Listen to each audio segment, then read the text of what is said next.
Hello everyone, welcome back to your YouTube channel for creative studies. आज इस session के माध्यम से हम लोग देखेंगे BHIE 144 के लिए यूनिट 1 चैप्टर नंबर 1 और इकाई नंबर 1। जैसे कि आज BHIE 144 का फर्स्ट क्लास है। इसमें देखिए फर्स्ट यूनिट में क्या कर रहा है, इतिहास क्या है। ये चैप्टर का नाम है इतिहास क्या है। तो इसमें जो इतिहास की जो है प्रारंभिक शुरुआत किस तरह से हुई, भारत के इतिहास के बारे में क्या क्या इतिहासें हैं, इसमें मतलब कौन कौन से विद्वान ने क्या कहा है भारत के इतिहास के बारे में, ये सभी चीज़ें हैं इसमें। ऐतिहासिक परंपराएं क्या है, तो इसमें हम लोग जो इतिहास की शुरुआत की दौर से कैसे क्या होता है, शुरू इतिहास क्या होता है, इतिहास में प्रारंभिक प्रारंभिक क्या होती है, उसके बाद इतिहास जो है भारतीय इतिहास कब से शुरू हुई, कैसे हुई, कौन कौन से विद्वानों का क्या कथन है, इसके बारे में जानेंगे। ओके गाइज, देखिए गाइज, सबसे पहले जो है इसमें क्या कहा जाता है, इतिहास क्या है। सबसे पहली बात तो हम लोग को इतिहास को समझना चाहिए, इतिहास का परिभाषा क्या होती है। देखिए इतिहास इतिहास मतलब होता है क्या है, बीती हुई कहानी को इतिहास कहते हैं ना। बीती हुई मतलब कहानी को इतिहास कहते हैं।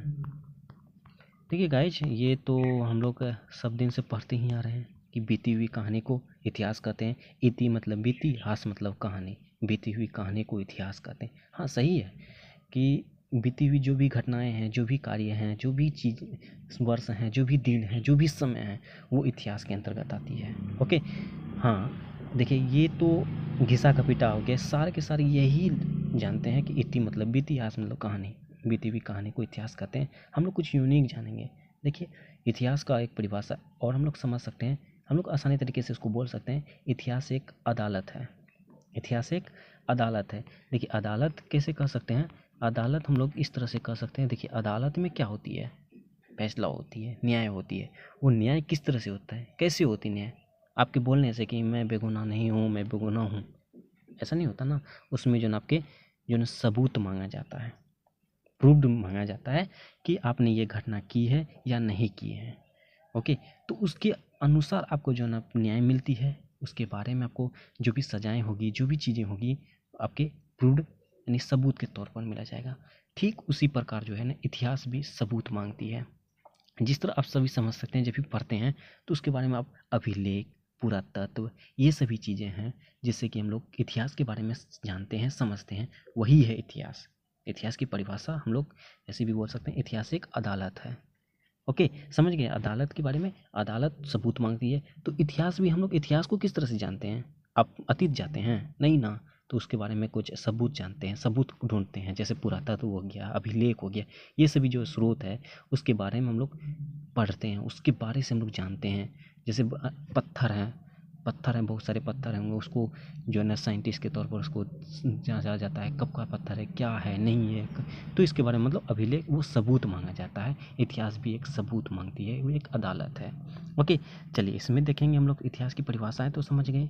अब देखिए इसमें फर्स्ट टॉपिक है जो आपका प्रारंभिक भारतीय इतिहास का निर्माण। इसको हम लोग देखते हैं, उसके ऐतिहासिक परंपराएं क्या है, ये दोनों हम लोग देखते हैं अभी थोड़ा। ठीक है, इसमें देखिए आप सुनिए सभी ध्यानपूर्वक।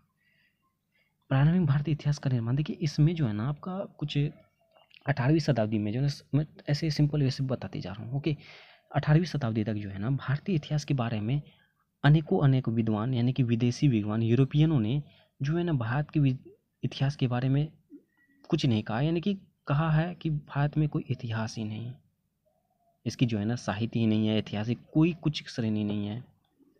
इसके प्रयास में जो उन्होंने यूरोपीय जो है भारत के इतिहास ढूंढने में निकले, जब वो प्रयास किए लेकिन असफल हुए, बोले कि नहीं भारत का कोई इतिहास नहीं है। ओके, उसके बाद एक साइंटिस्ट हैं जिसका नाम है विलियम जोन्स। उन्होंने भारतविद आश्वस्त थे, ठीक है ना, इस ग्रंथों का इतिहास केंद्र तथा समाहित हो सकता है। लेकिन भारत का कोई इतिहास नहीं, इसके सभी विद्वानों का मत यही कहना था। उसके इनमें से भारत का जो एक पुस्तक थी जिसका नाम था, देखिए अपवाद के रूप में इसको भी रखा गया है, राजतरंगिणी। राजतरंगिणी थी जो कल्हण के द्वारा तैयार किया गया था, कल्हण के द्वारा लिखी गई थी। उसमें जो ना सिर्फ कश्मीर की 12वीं सदी का इतिहास दिया गया था, बाकी उसके बारे में मतलब कहा गया है कि कोई भी भारत का इतिहास नहीं है। तो इसके बारे में ही है।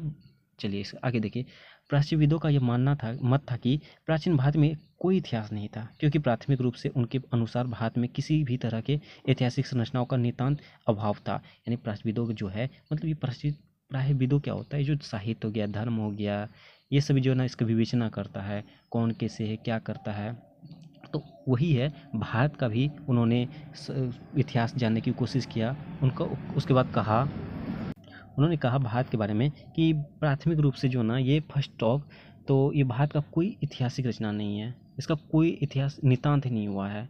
ओके, उसके इतिहास से उनका अभिप्राय आनुवंशिक इतिहास से था। वो जो है प्राचीनविदों का इतिहास का जो है ना अभिप्राय होता है वो आनुवंशिक इतिहास से होता है। उस क्योंकि प्राचीन भारतीयों में इतिहास का बहुत अनुपस्थित था इसके, क्योंकि ये जो भारत का जो प्राचीन मतलब शुरुआती दौर पर था उसका इतिहास जो है ना अनुपस्थित था, उपस्थित नहीं था, यानी इतिहास था ही नहीं, इसका यही कहने का अर्थ है। इस प्रकार वो ऐतिहासिक चेतना भी विहीन थी। यह इतिहास को ऐतिहासिक रचनाओं के बीच अंतर किया जाना महत्वपूर्ण है। ये जो इतिहास और ऐतिहासिक रचनाओं के बीच जो है ना दोनों में डिफरेंट करना महत्वपूर्ण है। ये प्राच्यविदों के द्वारा कहने का अर्थ है। उसके बाद प्राच्यविद ने यह देखा कि महाकाव्य हो गया, पुराण हो गया, विदेशियों के वृत्तांत में दर्ज हुई कहानियों के आधार पर भारत के इतिहास का थोड़ा बहुत पुनर्निर्माण किया जा सकता है। प्राच्यविदों जो है जो धर्म, जाति, समूह ये सब का जो है ना साहित्य के बारे में विवेचना करता वही होता है प्राच्यविदों। उन्होंने जो है ना यहाँ के महाकाव्य, जैसे कि इतिहास जानते हैं हम लोग का पुराण हो गया, उसके बाद विदेशियों का वृत्तांत, मतलब विदेशियों जब आगमन किए उन्होंने बताया यहाँ पे है, तो उसके अनुसार ये जो ना कहा कि थोड़ा बहुत ही यहाँ का इतिहास है, लेकिन किसी प्रकार का ऐतिहासिक लेखन यहाँ पूरी तरह से अनुपस्थित था। लेकिन यहाँ फिर भी जो है ऐतिहासिक लेखन जो है जो सही तौर से प्रूव्ड हो सके वो इतिहास यहाँ का नहीं है, यहाँ अनुपस्थित है। ओके, ऐतिहासिक लेखन और इस प्रकार ऐतिहासिक चेतना को वास्तविक इतिहास के रूप में या उसके विपरीत समझा गया है। ये जो ऐतिहासिक लेखन जो था, इतिहास के जो भी लेखन हैं उसके प्रकार को जो ना ऐतिहासिक चेतना और वास्तविक इतिहास के जो है प्रेजेंट टाइम में जो इतिहास हैं उसके चिन्ह, ये देखिए चिन्ह या हो गया आपका वास्तविक, उसके बाद उसके विपरीत जो सभी चीज़ों से हम लोग इतिहास के बारे में जानते हैं। जैसे अभिलेख के बारे में, अभिलेख रहेगा तब तो उसके बाद हम लोग समझ सकते हैं अभिलेख से। ओके, तो ये सभी चीज़ें हैं। उसके बाद कहता है इतिहास स्वयं ऐतिहासिक चेतना से बंधा हुआ है, क्योंकि जो वास्तविक इतिहास होता है उसमें नवीन और अभूतपूर्व का सृजन करते हुए आत्मसृजन अभिकर्ता मौजूद होता है, या इसके विपरीत कहे तो इतिहास का लेखन स्वयं में ऐतिहासिक चेतना की मौजूदगी की ओर संकेत करता है। देखिए इसमें कहता है कि मतलब कि जैसे इतिहास जो है, ये भारत का इतिहास जो है ना वो स्वयं ही नहीं कि वो ऐतिहासिक चेतना के रूप में बंधा हुआ है, क्योंकि जो भी जो रियल में होती है, जो वास्तविक रूप में हम लोग इतिहास होता है, जो जैसे बताया कि इतिहास एक अदालत है उसके लिए प्रूव्ड चाहिए, तो उसी तरह इसमें भी कहा जाता है यहाँ भारत के लिए कोई प्रूव्ड ही नहीं था। ओके, प्रूव्ड रहता तब तो जैसे अभिलेख के बारे में उस अभिलेख तक पहुँच ही नहीं पाया। उसके बाद फिर कहता है कि वो धीरे धीरे जो वो आगे बढ़ा। उसके बाद इसके विपरीत भी यही कहा रहा कि इसका कोई ऐतिहासिक लेखन स्वयं में ऐतिहासिक चेतना की मौजूदगी नहीं है, यहाँ कोई भी इतिहास नहीं है। ओके, उसके समय समय पर प्राचीन भारत में ऐतिहासिक दस्तावेजों की व्यवस्थागत अनुपस्थित तथा समकालीन यूरोप के इतिहास लेखन के बीच तुलनाएं की जाती थी। ये जो समय समय पर जो प्राचीन भारत जो एशियन इंडिया है उसमें, और उसके बाद आपका और उसके समकालीन यूरोप के इतिहास लेखन के बीच जो आपस में तुलना करने लगते थे। उनका कहना था कि पुनर्जागरण से उत्पन्न अतीत का बोध, साक्ष्य, कार्यकारक तथा कलानुक्रम के साथ ही धारावाहिक विवरण के प्रति स्पष्ट चेतना का प्रदर्शन करता है। ओके, भारत में ऐसा नहीं था।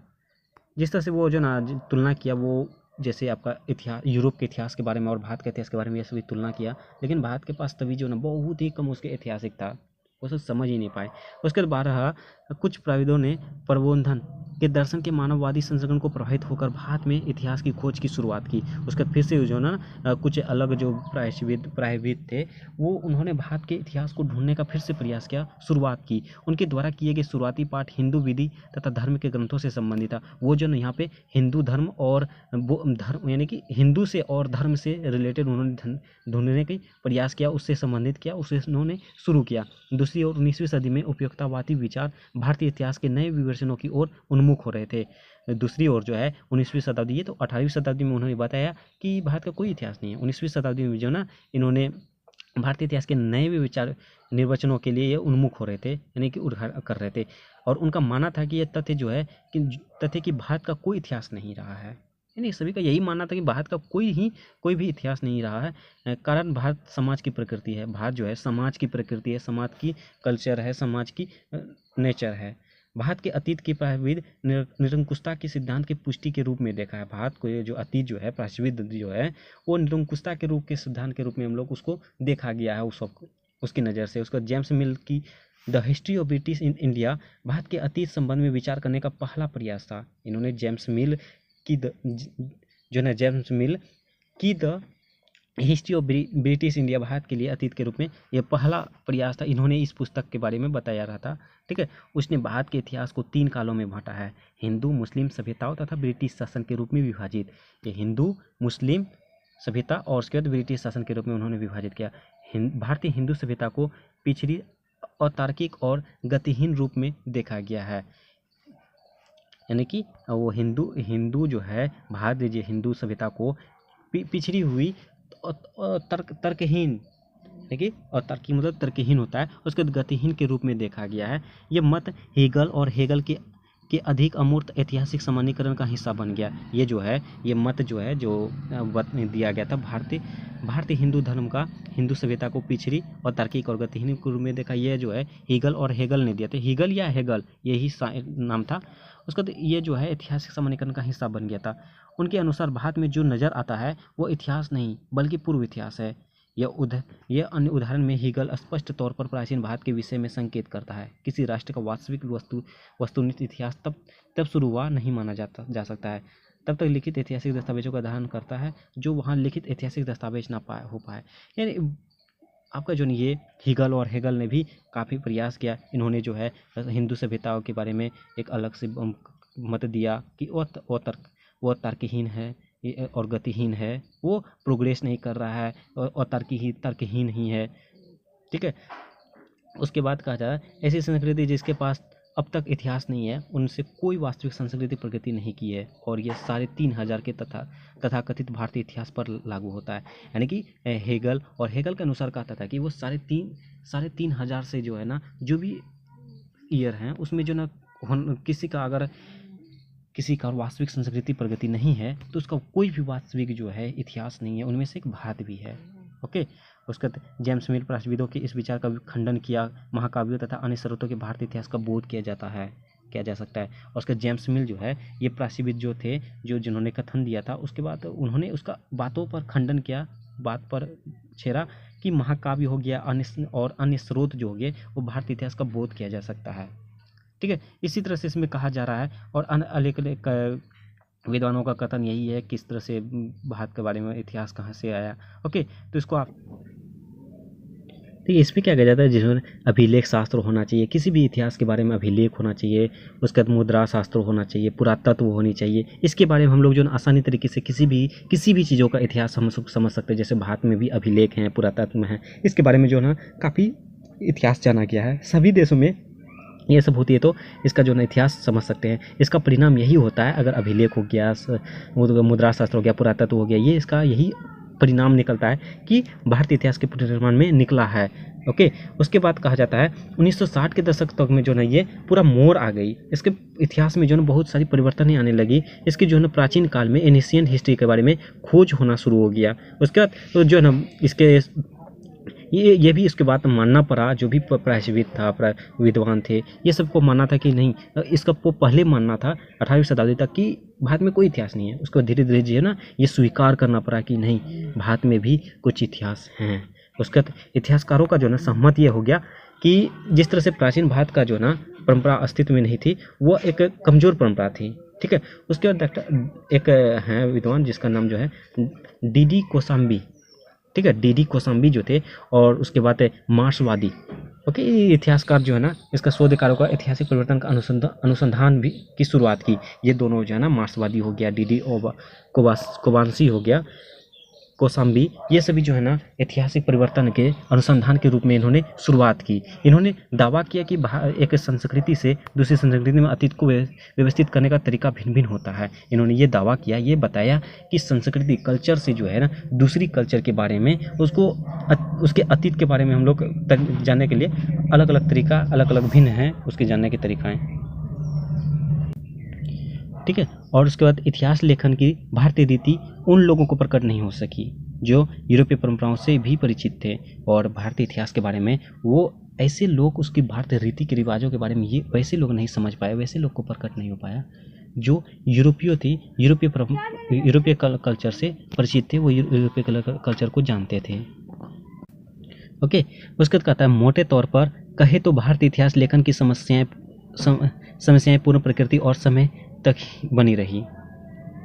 वी.एस. पाठक की एशियन हिस्ट्री ऑफ इंडिया उपयुक्त विचारों के एक अपवाद थी, जिसमें प्रचलित साहित्य की एक विशिष्ट शैली का अध्ययन किया गया। ये जो है ना वीसी जो है ना एक विद्वान थे, इन्होंने एक पुस्तक लिखा था एशियन हिस्टोरियंस ऑफ इंडिया। इसमें जो यह अपवाद निकला उन सभी का अपवादों में कि इसमें जो भी चरित्र साहित्य है उसके एक विशिष्ट शैली का अध्ययन किया गया था इसमें।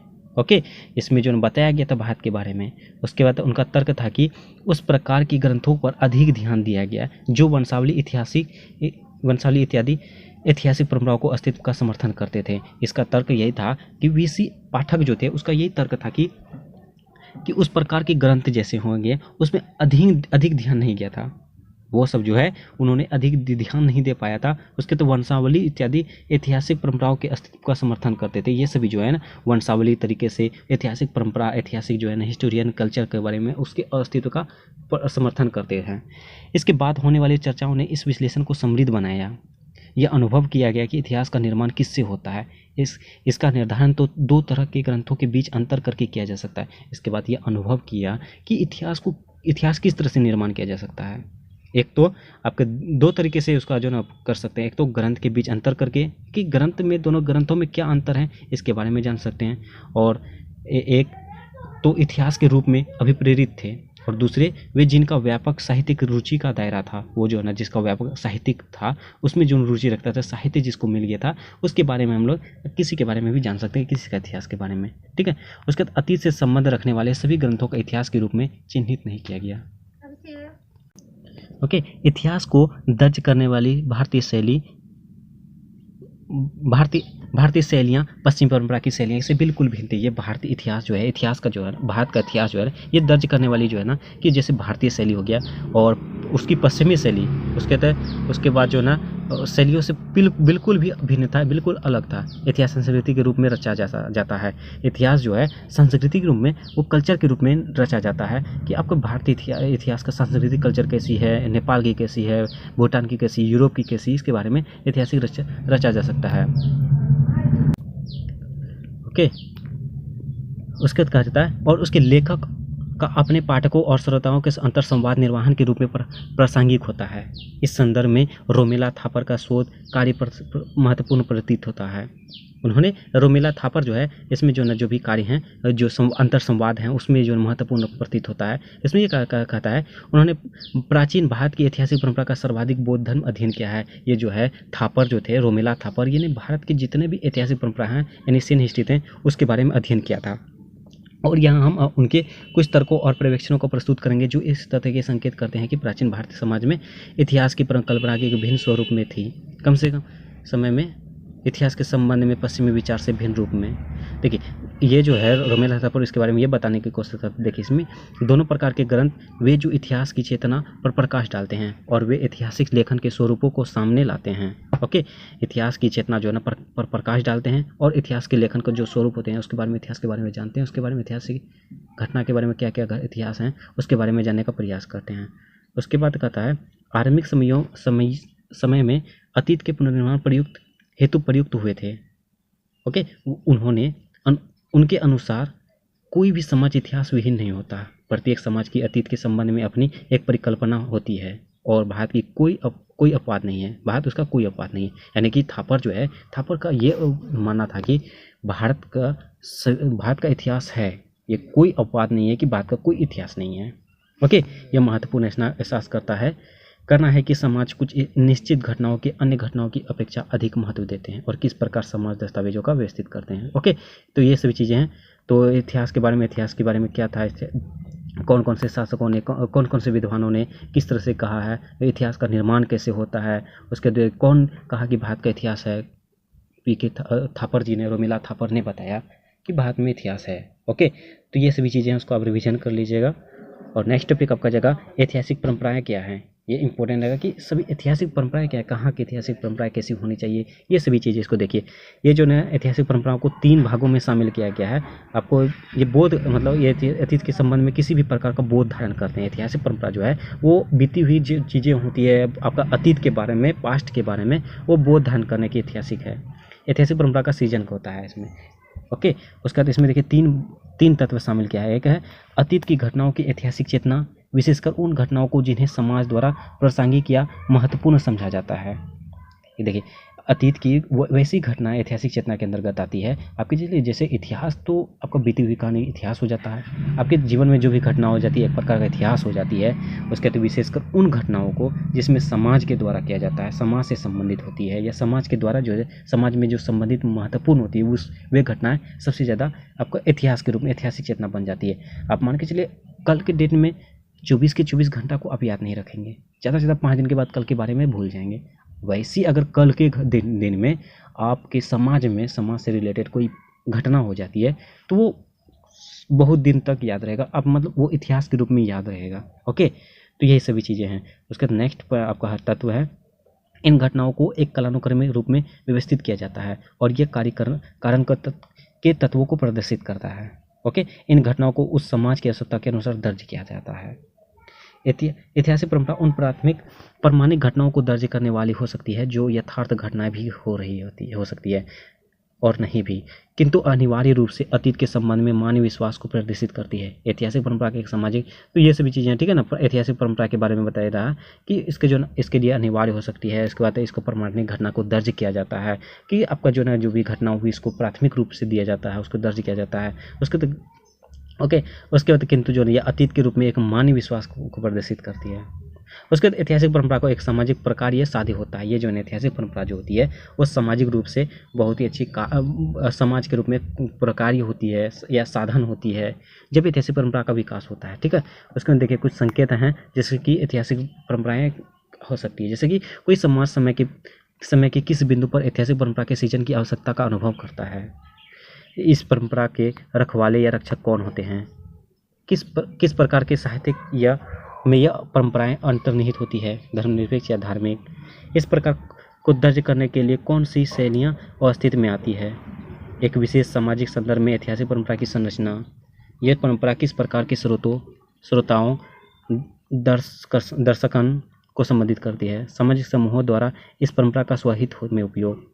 तो ये सभी चीज़ जो है आपका स्रोत है ऐतिहासिक परंपरा के बारे में। ठीक है, ऐतिहासिक परंपरा क्या है इसके बारे में, इस स्रोत के बारे में बताया गया है। ओके, तो आज के सेशन में बस इतना ही रहने देते हैं। आप सभी जो इसको दोबारा से रिवीजन कर लीजिए। ओके, और जो भी चैनल में न्यू है प्लीज़ चैनल को सब्सक्राइब कर लीजिएगा, बेल आइकन को जरूर हिट कीजिएगा और नेक्स्ट सेशन जल्दी ही अपलोड होने वाली है, बेल आइकन को जरूर हिट कीजिएगा ताकि नोटिफिकेशन आपको मिल जाएगी। चलिए मिलते हैं नेक्स्ट सेशन में, तब तक के लिए थैंक यू।